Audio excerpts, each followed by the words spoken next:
সোমবার মনোনয়নপত্র জমা দিলেন কোচবিহার উত্তর বিধানসভা কেন্দ্র এবং এর পাশাপাশি কোচবিহার জেলার নাটাবাড়ি ও তুফানগঞ্জ বিধানসভা কেন্দ্রের প্রার্থীরা। এদিন মিছিল করে মনোনয়নপত্র জমা দিয়েছেন কোচবিহার উত্তর বিধানসভা কেন্দ্রের এসইউসিআই প্রার্থী স্বপন বর্মন।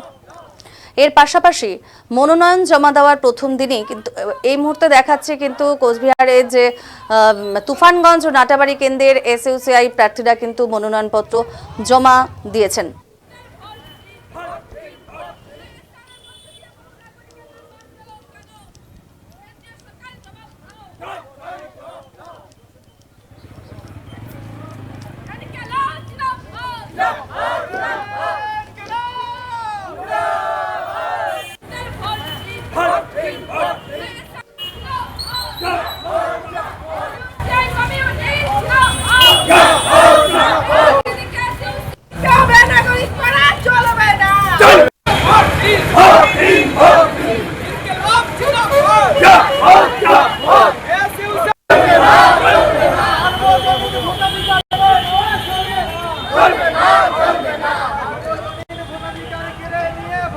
সোমবার মনোনয়নপত্র জমা দিলেন কোচবিহার উত্তর বিধানসভা কেন্দ্রের পাশাপাশি কোচবিহার জেলার নাটাবাড়ি ও তুফানগঞ্জ বিধানসভা কেন্দ্রের প্রার্থীরা।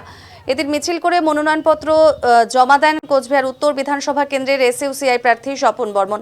এর পাশাপাশি মনোনয়ন জমা দেওয়ার প্রথম দিনই তুফানগঞ্জ মহকুমা শাসকের দপ্তরে মনোনয়নপত্র জমা দিলেন নাটাবাড়ি ও তুফানগঞ্জ বিধানসভা কেন্দ্রের এসইউসিআই প্রার্থী আব্দুল সালাম ও ভোলা সাহা।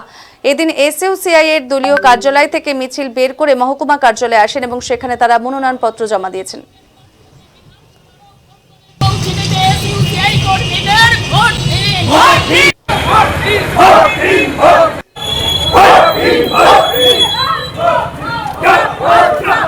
সেই কমিউনিস্ট দলের পক্ষ থেকে তুফানগঞ্জ ৯ নং বিধানসভায় আমরা নমিনেশন সাবমিট করলাম এবং পাশাপাশি ৮ নম্বর বিধানসভায় আমাদের আজকে নমিনেশন সাবমিট হয়েছে সেই কমিউনিস্ট দলের।